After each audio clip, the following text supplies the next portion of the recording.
Olá e sejam todos bem-vindos a mais um InvestidorCast, o podcast do Você Investidor direto do interior para o mundo. Eu me chamo Eduardo. Eu me chamo Clayton. E hoje vamos trazer mais um assunto aí que está em alta, né? É uma revolução, posso assim dizer, né? Porque está acontecendo, algumas pessoas estão aceitando, algumas não. Mas no futuro todas vão ter que aceitar, né, Clayton? E a gente vai falar hoje sobre os bancos digitais. É isso aí, um assunto que sempre movimenta muito porque envolve várias gerações, né? Algumas defendem a toda força, né, essa questão do digital, e outras têm uma resistência a isso, né?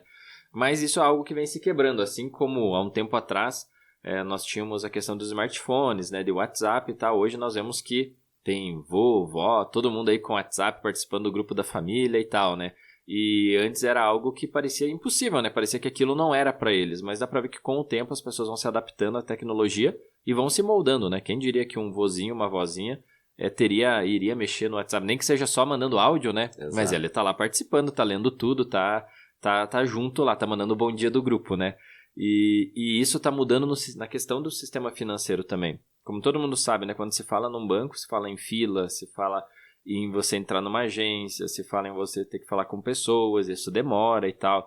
E ainda mais com o coronavírus, acredito que foi um fator que envolveu muito esse mercado financeiro e mostrou a facilidade que ele pode trazer estando no digital. E acreditamos que isso acelerou muito, em alguns anos, a questão da digitalização dos bancos. Porque realmente você percebe que todo mundo focou nisso e já tinham alguns bancos que eram 100% digitais, e eles ficaram sendo cada vez mais normais, podemos falar assim. Antes era totalmente anormal, um banco sem agência, sem gerente, aonde que eu reclamo, né? Exato. E hoje já muitas pessoas estão entendendo isso e até preferindo essa experiência digital justamente pela facilidade de resolver em casa, em qualquer horário, né? Comodidade. Né? Comodidade. Exatamente. Isso aí, o caso, eu lembro os meus pais, né, que eles iam muito em agências, né, muito no banco, e era sempre aquilo, né? Era um fator, era um ponto de estresse no dia deles, né? Pô, hoje tem que ir no banco, né? Tem que enfrentar a fila. Meu Deus do céu, que horas eu vou sair do banco lá até eu conseguir falar com o gerente, né? Então, isso era um fator estressante do dia, saber que teria que se deslocar até uma agência bancária, né? Hoje, na nossa geração, isso já faz aí alguns anos que a gente já tá tudo pelo digital, né? Quando você tem que ir no banco, ainda assim é um fator estressante, né? Você sabe assim, meu Deus, não consegui resolver pelo app, vou ter que ir até uma instituição bancária, né? Se é uma tradicional, né? Porque se é uma instituição digital, não tem, né, o que fazer, né? Você vai resolver pelo aplicativo, pelo chat, pelo site, né? Mas você vai conseguir uma solução ligando, né? Já no banco tradicional, não, né? Se o problema se estende, você vai ter que ir lá para conseguir resolver isso, né? E aí a gente entra aqui até no primeiro ponto do nosso podcast aqui, né? Será que todos os bancos serão digitais? Você acredita nisso, Clayton? Eu acredito que sim, é um caminho que não tem mais volta, né? Na real, quem quiser sobreviver vai ter que focar nisso, ainda mais visualizando as próximas gerações, né? Então, as próximas gerações, o digital já faz parte da vida da pessoa, né? Essa questão de você precisar se deslocar a um local fisicamente, esperar todo esse estresse, né? Estacionamento e tal. Todo mundo sabe que normalmente bancos estão em grandes centros, está no centro da cidade, em ruas movimentadas e tal. Então isso tem vários empecilhos, né? Empecilho de você estacionar, empecilho de você se locomover, perda de tempo. Às vezes, todo mundo sabe, agências bancárias de banco tradicional cada vez mais lotadas e menos funcionários. Então, eles estão diminuindo os custos de funcionários para tentar digitalizar. Mas aí quando você vai na agência, tem um gerente para atender, sei lá, né, centenas de pessoas. Exato. Aí isso dá fila. Então, tudo isso vai gerando uma experiência física, podemos falar assim, nada boa. Desde o antes de você entrar no banco. Como eu falei, dificuldade de você gasolina cara, estacionamento, aí você não consegue uma vaga perto lá do banco, você tem que ir a pé, aí você entra na agência e você tem mais fila, então você vai pegar toda a cadeia que envolve você ir numa agência. A experiência ela não é assim, nossa, hoje vou ir no banco, você acorda feliz, é pelo contrário, diz, meu Deus, hoje eu vou ter que mudar minha rotina, ajustar meus horários, quem sabe eu vou perder meu tempo, vou perder a hora de algum compromisso porque eu tenho aqui no banco. Então toda essa experiência trouxe essa tradição dessa visão de você ir na agência não ser algo tão positivo. E eu acredito que quem tentar focar só nisso, no tradicional, na presença do gerente, vai ter um sério problema. Por quê? Porque as futuras gerações vão estar desalinhadas, né, com essa missão, podemos falar assim. Então, quanto mais tempo passasse, acho que como tudo na vida tende a ser digital, né, isso vai ser cada vez mais no financeiro também. Exato. Até esse movimento, até que você citou do banco ter cada vez menos funcionários, isso, querendo ou não, já é uma estratégia, né? Já. Porque a pessoa chega lá, vê que tem 30 pessoas na fila na frente dela, né? E aí o gerente fala assim, você pode resolver pelo app da sua casa, se você preferir. Né? Então isso já é um gatilho para a pessoa, pô, então se eu posso resolver de casa, né? Seria muito melhor do que eu estar aqui sofrendo. Eu não precisaria estar aqui, então? Eu não precisaria estar aqui, então, exatamente, né? E sem falar, a gente não sabe como é nas outras cidades, mas acredito que não seja muito diferente, né? Na nossa cidade tem aqueles dias de pagamento de empresas que chegam a ter até filas no sol ali, né? As pessoas debaixo de... Pra fora da agência. Pra fora da agência, né? Ainda mais por conta da pandemia, né? As pessoas... Falta de dinheiro em caixa eletrônica. E as pessoas colocam aquelas filas com distanciamento, Nossa. daí não cabe todo mundo dentro da agência, começa as pessoas a sair pra fora e tem que ficar lá 2, 3 horas debaixo de um sol de 30, 35 graus, né? Pô, isso... E se pudesse resolver pelo app, né? Não seria muito mais fácil, né? Você tirar um minutinho do teu dia, resolver aquilo e voltar pra tua rotina normal, né? Exato. E isso vem mudando porque, cara, até agora, saindo um pouco do tópico aqui do podcast, mas enquanto você estava falando, eu estava pensando, até a gente conversou um pouquinho antes, né? Há quanto tempo já faz que nós utilizamos o digital, né? Porque, por exemplo, assim, começa com uma coisinha pequena, né? É bem isso. Cara, eu consigo ver meu saldo? Ah, então bacana, não preciso vir ver o saldo aqui no caixa eletrônico. Não precisa ir lá imprimir o saldinho, exato, né? E tirar o extrato e tal. Aí você começa desse tipo, né?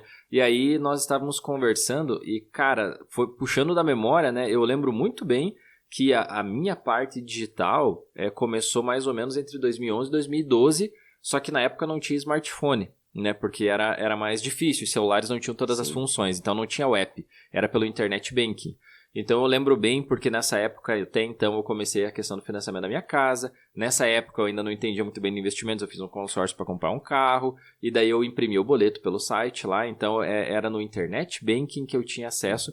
E eu lembro bem, isso foi 2011 e 2012. Então, a minha experiência começou praticamente uma década atrás no digital, só que as funções eram bem básicas, assim, né? Mas já tinha acesso. E você lembra mais ou menos quando você começou? Sim, foi bem nessa época, que era a época que eu tava endividado, né? Uhum. Que eu tinha atrasado a faculdade, que eu tinha que daí eu financiei tinha um financiamento de carro. E aí eu lembro que eu também, eu ia foi em 2011, 2012, 2012, que eu olhava pelo internet banking, né? Pra ver as parcelas e tudo, e pra pagar o cartão de crédito. E eu já achava um tédio se eu não conseguisse resolver pelo computador, eu tivesse que ir na agência, né? Eu pensava assim, nossa, né? E aí a parte que evoluiu para vir para os apps, né? A gente tava até conversando, né? Que vocês, os nossos amigos, me zoavam, né? Porque eu demorei para trocar para smartphone, exato, né? Eu tinha um celularzinho que ele não tinha Android, né? Não era iPhone, não era nada. Era um celular bom, mas ele não exato, tinha... ele não tinha os recursos... O Android, né? O Android, né? Que poderia ter o WhatsApp, poderia instalar os apps, né? Uhum. E aí até, acho que isso aconteceu quando eu tive o meu primeiro celular que dava acesso. Isso foi em 2014, se eu não me engano. Uhum. Que foi que aí começou isso. Mas aí o app, ele era bem limitado. Era total. Era bem limitado, estavam tipo meio que experimentos, assim, né? Você conseguia ver saldo, conseguia ver o extrato, né? As transações. As TEDs eram bem limitadas, tinha que liberar dentro da agência valores e tal. Exato, né? E tava começando naquele negócio de pagar boleto e tal, né? Mas era no máximo isso que você conseguia fazer pelo app, né? Pra ver onde que a gente chegou hoje, né? Você investe no mercado de ações, faz tudo, né? Não precisa fazer, tipo...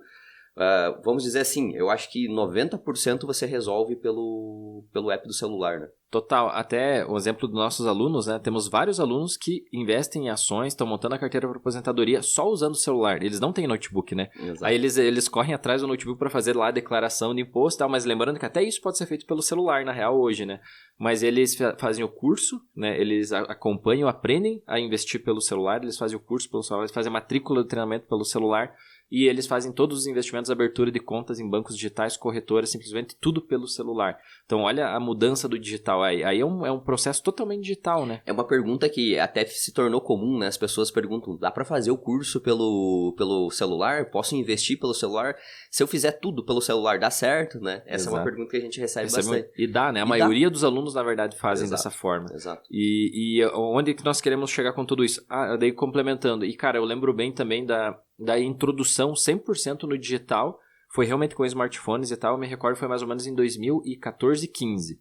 Ali eu senti que tudo eu conseguia resolver, se falando em banco e até já em investimentos, começou a ser pelo celular, sabe? Então, veja que de 2011, 2012 era meio nos primórdios, assim, bem engessado. Sim. Em 2015 era engessado, só que como eu tinha acesso na época, era fácil. Então, você cadastrava uma conta dentro do banco ali, era rapidinho no sistema, você aumentava o valor do limite de TED e tal, era mais tranquilo. Eu lembro que a TED pelo celular era mais barata do que fazer no guichê de caixa. Então, esse foi um dos fatores. Você pagava 50% da tarifa. Eu lembro, sei lá, era uns R$12 para fazer na época a TED no guichê do caixa. E o banco, já pensando em incentivar, colocava R$6 no app, né? Era isso que eu ia te complementar, porque era um incentivo, né? Exato. Era um incentivo para que as pessoas baixassem o app, né? E começassem já a se modernizar, né? Exatamente. E aí, então, foi isso, por exemplo, imersão no sistema financeiro digital, por exemplo, pelo app na mão, né? Foi a partir de 2015, aí já rodou. Então, veja, estamos em praticamente 7 anos, né? E para algumas pessoas estão conhecendo esse mundo agora, mas é um mundo sem volta, porque quando você percebe a comodidade, né? Não tem como você ficar fora. E até um ponto que nós podemos falar, como o pessoal está percebendo e está mudando, até você pode explicar isso, Eduardo, é a questão, isso se demonstra no número, né, do número de clientes que os bancos digitais estão tendo. Porque antes, até o pessoal ficava desconfiado. Comparava, sei lá, um Itaú, estou dando um exemplo, 50 milhões de usuários ou até mais. Se eu não me engano, o Bradesco tem quase 90 milhões de clientes, né? Uhum. Então você via um banco, quase 50% da população tem conta nesse bancão aqui. Aí você olhava lá um banco digital, 1 milhão de clientes, né? Às vezes menos do que isso. Trazia medo para as pessoas. Só que esses números estão mudando e como estão, né? Como estão, né? Hoje o Nubank, né? Eu acredito que ele é o 6º maior, né? Se eu não me engano, nos dados que a gente levantou, ele é o 6º maior banco. Ele tem 40 milhões? Isso, 40 milhões de usuários. A gente anotou ali. 40 milhões, né? 40 milhões de usuários. Né? Então, 20% da população já. Exatamente. Pô, caramba, né? É muita gente. Tipo, é muitas pessoas que vão ter que estão com o celular na mão e que têm acesso a um banco digital.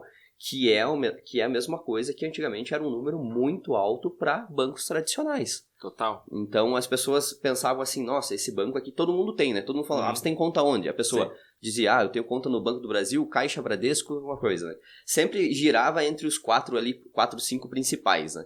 Hoje em dia não, hoje em dia as pessoas se perguntam, eu tenho certeza que na conversa já sai um Banco Inter, sai um Nubank, sai um C6 Bank, que são todas instituições que estão crescendo muito, né? Estão crescendo.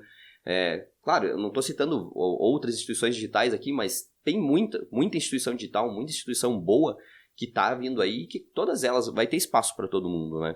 E isso é bom porque a concorrência gera oportunidades de você não ter tarifas, né?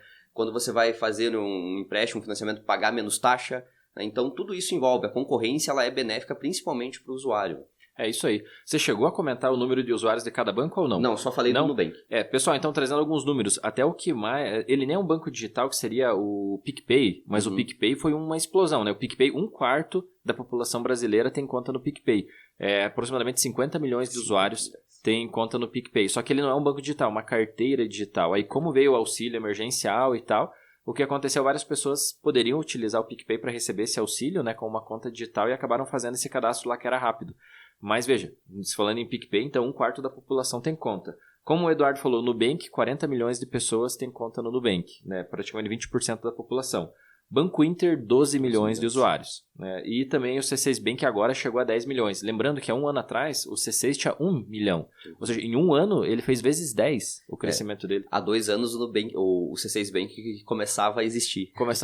Eles criaram todo um prédio, né? Eles construíram um prédio e tal. Ele estava começando ali. Então, veja, um banco em 2, 3 anos já está com 10 milhões e você vê Gisele Bündchen fazendo propaganda para ele, né? Grandes atores e tal, investindo pesado em marketing. E são bancos que, se você for olhar a base deles, cara, eles oferecem tudo praticamente que um banco tradicional te oferece sem custo nenhum.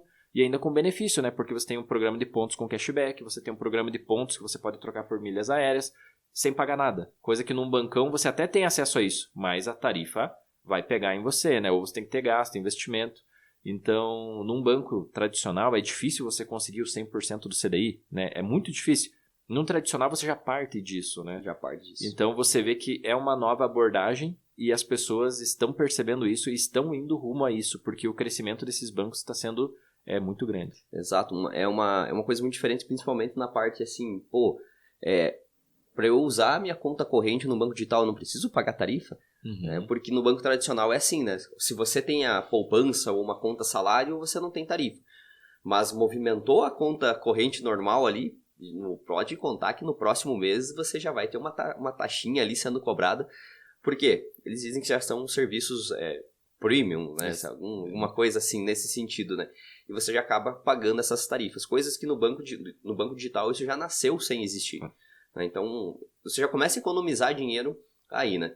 Então, isso que a gente está falando que, por exemplo, como o Cleiton citou, PicPay, 50 milhões, Nubank, 40 milhões, o Banco Inter, 12 milhões, e o C6 agora chegando a 10 milhões de usuários, que são dos bancos digitais são os maiores que a gente tem aqui, vai aumentar a concorrência, né? Os bancos tradicionais eles vão migrar, né? Então, já estão migrando, e vai fazer com que eles também baixem as suas taxas, né? Isso beneficia muito o usuário. E aí a gente até entra em outros pontos aqui, né? Que seria a compra, né? Desses bancos tradicionais comprando bancos digitais também, né? Porque vai ter a parte que muitos vão migrar totalmente, mas muitos bancos tradicionais, como tem caixa, tem dinheiro, eles conseguem comprar essas instituições que são menores, né? E aí fazem uma revolução, né? Tornam-se dono de tudo, né?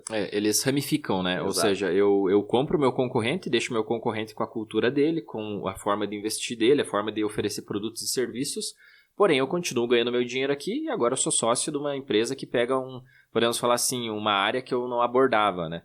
E tanto bancos tradicionais comprando corretoras, por exemplo, né? Bancos tradicionais comprando outros bancos digitais, e é só tendência que vai crescer. Porque, como nós falamos, seria contraditório um banco tradicional do nada virar digital, do nada cortar custos e taxas. Então significa que todo mundo que ele atendeu antes, ele enganou. Então ele não vai dar esse tiro no pé. Uma forma muito inteligente de fazer, por exemplo, o banco tradicional continua fazendo o feijão com arroz que ele faz, cobrando o que ele cobra, mas ele vai e compra um banco digital que vai continuar crescendo, investindo, etc. E ele ganha das duas frentes, né? Podemos falar assim, só com outro nome, né? E basicamente nós vimos um movimento que não deu certo do Bradesco tentando comprar o C6, né? O Bradesco tentou comprar o C6 Bank e não conseguiu. E aí, né, outra instituição veio e comprou. Até falando sobre aquisições, por exemplo, o JP Morgan comprou parte do C6 e pagou 10 bilhões de reais. 10 bilhões é muito dinheiro por uma plataforma digital. Exato. Só que se uma empresa nível mundo, que é um dos maiores bancos do mundo, o JP Morgan, aceitou pagar isso, significa... Tá vendo o potencial? Tá vendo o potencial. Então, cara... Quem sabe quem somos nós? Somos nós, no sentido uma pessoa que diz isso aí não vai vingar.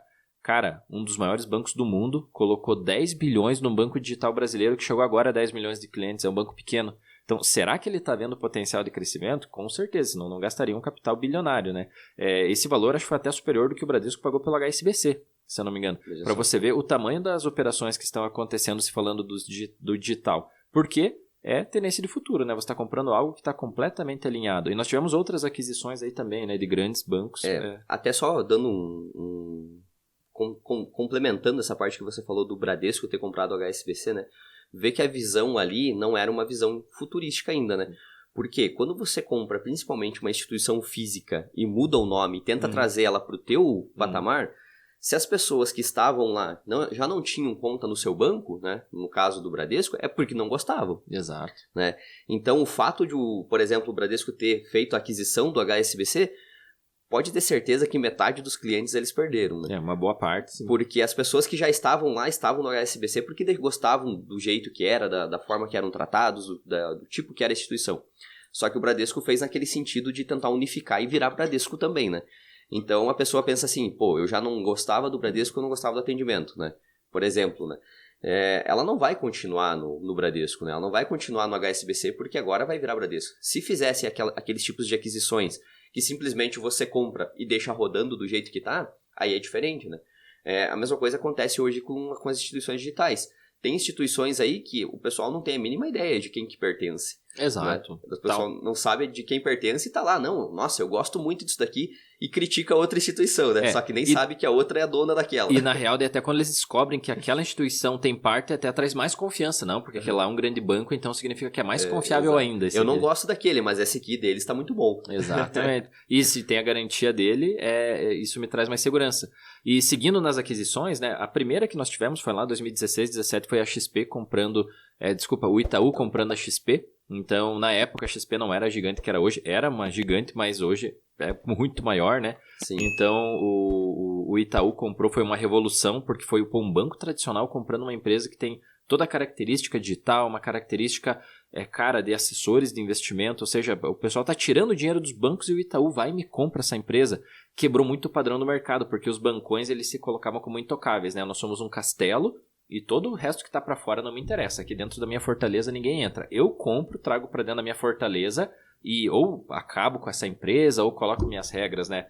E o Itaú não, né? O Itaú comprou a XP, que era uma empresa que teoricamente tirava a capital do próprio Itaú e dos outros bancos. Os assessores nada mais são do que isso. São pessoas que buscam, são profissionais que buscam pessoas que têm investimentos ruins dos bancos tradicionais e trazem uma experiência para a pessoa migrar indo para XP, fundos de investimento, previdência e tal. Nós não gostamos desse tipo de investimento, mas em alguns casos é melhor do que, infelizmente, os produtos que os bancos oferecem, que são péssimos, né? Então, entre péssimo e ruim, né, os assessores conseguem oferecer um pouquinho melhor do que o dos bancos. Mas onde que eu quero chegar? Quebrou o padrão porque um banco aceitou comprar o concorrente dele, que tirava capital dele mesmo, né, tirava clientes dele mesmo. E aí fez com que os outros bancos abrissem os olhos, né, falassem, cara, faz total sentido. Não adianta eu ficar tentando segurar o mercado, porque em algum momento vai ter revolução digital. Em algum momento as pessoas vão perceber que os serviços ofertados pelos bancos são muito ruins, e as pessoas estão vendo. Né? Em algum momento as pessoas vão perceber que quase tudo, 90% do que o banco faz é para ele ganhar dinheiro e não para as pessoas ganharem dinheiro. Então, quando acontecer esse estalo nas pessoas e acontecer esse movimento em massa de saída de capital, que já está de certa forma acontecendo, o que vai acontecer? Eles precisam estar preparados para ganhar na outra ponta, né? Como dizer, o peixe sai desse lago e vai para o outro. Eu tenho que ter uma parte naquele outro lago para ganhar lá também. E aí que eles começaram a fazer essas compras, então. Sem mudar de nome, né? Sem mudar de nome, exato. O Itaú não mudou o nome da XP, exato, né, por exemplo. Claro que também nem podia, porque ele comprou 49% exato. Na época, né? E até o engraçado disso tudo é que muitas pessoas até hoje não sabem ainda disso, né? Elas começam a investir na XP porque é uma grande empresa, aí lá na frente elas descobrem, nossa, mas o Itaú é dono de metade disso, né? E sem falar que são aquisições que começam assim, né? Quando a instituição é pequena. O mesmo exemplo agora do C6 Bank, né? Exato. Que foi comprado ali pelo JP Morgan, né? Exato. Pelo JP Morgan. E o Itaú, quando comprou a XP, pagou 5, 6 bilhões, né? Eu acho que foi mais ou menos isso. E a XP agora vale 50 bilhões de dólares, né? Então, veja só o quanto que ele conseguiu crescer com uma pequena fatia que ele comprou nessa época, né? Exato. E ele fez uma negociação que ele pode se tornar cada vez mais dono, né, da XP. E isso foi uma cartada de mestre, né? Fizeram muito bem, vendo um potencial muito grande no digital. Outro ponto também, nós tivemos mais aquisições, né? Nós tivemos aquisições, por exemplo, a Berkshire Hathaway, empresa do Warren Buffett, maior investidor de todos os tempos, aportou 2,5 bilhões de reais no Nubank, né? Antes do IPO. Então, veja, o Warren Buffett, maior investidor de todos os tempos, comprando um banco digital, né? O Itaú comprou uma corretora. Como nós falamos, JP Morgan comprou um banco digital, parte de um banco digital. A Toro Investimentos comprou... o Santander comprou parte da Toro Investimentos. Então, olha só como os grandes estão comprando os pequenos digitais ou comprando parte dos pequenos digitais. Porque eles não estão conseguindo comprar tudo. Mas aquele negócio, se for 40%, eu aceito te vender. É exatamente aquilo que você falou, né? Se eu não ganho por um lado, né? Eu cerco e ganho pelo outro, né?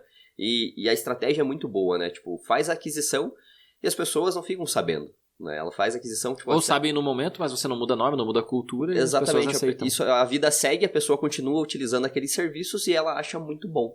Né? Então, o ciclo de lucratividade das grandes instituições continua rodando, né? Então, por mais que elas percam espaço para os digitais, elas, além de estarem se transformando, elas estão integrando ali no meio delas. Né? Então, isso vai fazer total sentido. E até com isso, né, Eduardo, a gente pode então concluir que, cara, os tradicionais, além deles estarem se transformando em digitais, né, dentro da cultura deles, eles estão cada vez digitalizando, eles estão comprando os digitais. Então, isso mostra que realmente, cara, se grandes bancos tradicionais estão aceitando pagar bilhões pelos digitais, esse é o futuro. Tá aí a prova, né? O banco que você defende, que para você é o único que presta, ele está gastando bilhões de reais para comprar o digital que você não gosta. Então, essa é a prova real de qualquer coisa. Então, se uma pessoa não faz investimentos porque não confia no digital, se uma pessoa não tem conta num banco digital porque ela só confia no tradicional, ela em algum momento vai perceber que não tem saída para ela. Por quê? Porque ela está indo contra literalmente a evolução. O mercado vai ir para o digital. E como nós sabemos, cara, tem várias formas de você participar de boas empresas, ter conta em bons bancos, tendo total segurança, porque quando se fala em digital, o pessoal já pensa em fraude, em ser roubado e confunde até com pirâmide financeira, né? Não, se você parar e estudar, você vai entender que um banco digital ele é extremamente confiável, né? Aí quando você fala uma carteira de pagamento, por exemplo, o PicPay, ele não é um banco digital, aí foge completamente do contexto, né? E é outra forma de segurança. Mas pega um banco digital como nós falamos aqui, pega um Banco Inter, pega um C6 Bank aí da vida, esses bancões mesmo digitais, você vai ver que eles têm toda uma abordagem, todo um sistema de segurança que não é assim para alguém entrar e tirar o dinheiro da tua conta, né?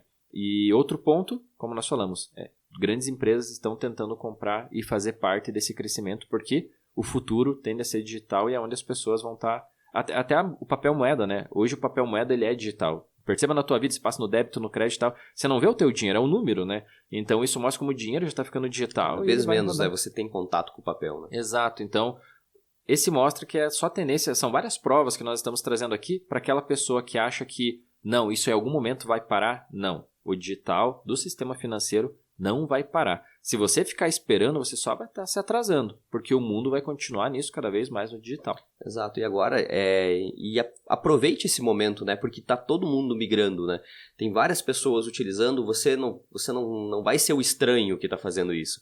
É comum, as pessoas têm um pouco de dificuldade nessa transição, mas experimente, né, viver esse mundo digital, e viver o novo, né, porque é um mundo diferente, é um mundo que vai te dar muito mais acessibilidade e conforto, né, porque você consegue fazer tudo de casa, não precisa se preocupar, beleza, mas qual que é o melhor banco digital, né? As pessoas sempre perguntam isso, né? O melhor é aquele que você mais vai se adaptar. Então abre uma conta abre conta no outro, abre conta em 3, 4 bancos digitais aí, não tem custo nenhum. Tipo, você não é que nem os bancos tradicionais que você abriu a conta, já começa a tarifa a pingar todo mês, e aí se você quiser encerrar, tem que ir lá falar com 3 pessoas diferentes, passar por 2 tipos de gerente. Alguém querendo que você não encerre a conta ali. Alguém querendo que você não encerre a conta, né? Pô, num banco digital você tem liberdade para investir, para começar a poupar. Se você vai poupar, tem investimentos já melhores que a poupança do banco tradicional, você não vai ser enganado, né? Porque tá ali bem transparente na tua cara para você saber um investimento que vai te ajudar nesse início. Pô, experimenta, né? Experimenta que é uma visão totalmente diferente, é um mundo novo e é um mundo que com certeza vai te trazer aí uma ajuda melhor e vai te trazer conforto. É isso aí, quem sabe uma época teve alguma resistência aos carros, né? E hoje ninguém vive sem. Uma época teve resistência a computadores e hoje ninguém vive sem. Celulares. Exato, teve uma resistência em celulares e hoje ninguém vive sem. Então a evolução sempre é assim, é um processo que às vezes ele faz algum calo, sempre tem uma resistência, só cara, se falando no digital e financeiro, não tem. Isso só vai crescer. Então, quanto antes você começar, mais rápido você se adapta e menos você sofre, né? Exatamente. Porque vai chegar um momento que você não vai resolver mais nada. E até só uma curiosidade, eu lembro bem que o Bradesco tem, né, conta Next. E o Bradesco tem um projeto interno das agências Next. Então, resumo, o próprio projeto do banco leva a entender, e isso preocupa bastante os funcionários, porque mostra qual que é o objetivo do banco no futuro. É uma agência toda automatizada, com vários computadores, mesa com tablets e tal, e um gerente. Um só gerente, ou seja, é a pessoa para resolver aquele problema que a máquina não resolve, aquela questão. Então, é uma pessoa para atender uma carteira gigante e o restante tudo de forma digital.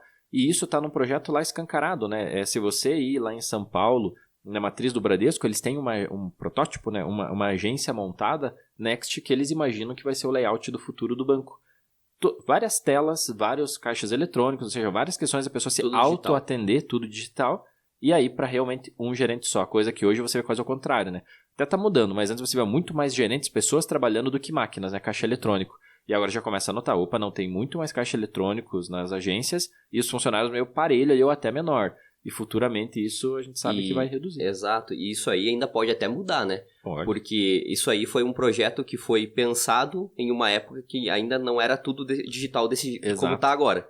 Né? Porque eles ainda pensaram em agência com alguns controles lá dentro, Exato. Né? Mas isso pode evoluir para mais ainda só para um terminal de saque eletrônico, com aí uma pessoa que talvez nem seja um gerente. Né? Uma tela de videochamada que você vai cair lá num call center, por exemplo, do banco, numa matriz, que você vai falar virtualmente com o gerente, né? Você não vai ter esse contato. Então, Cara, você falou tudo. Isso foi pensado ele 5, 6, quase 10 anos atrás, esse layout Next. Mas já era um funcionário só. Uhum. Então veja como sempre o futuro vai ter menos pessoas físicas trabalhando num banco. Então, cara, se é isso que faz você ficar no banco, saiba que não vai durar muito tempo esse teu pensamento, porque o banco vai agir para que tenha cada vez menos funcionários, cada vez mais autoatendimento.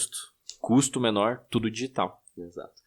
Então é isso, pessoal. Espero que vocês tenham gostado nessa nossa conversa aqui sobre bancos digitais e possa ter te ajudado a abrir aí um pouco a sua cabeça sobre esse mundo, esse universo de possibilidades.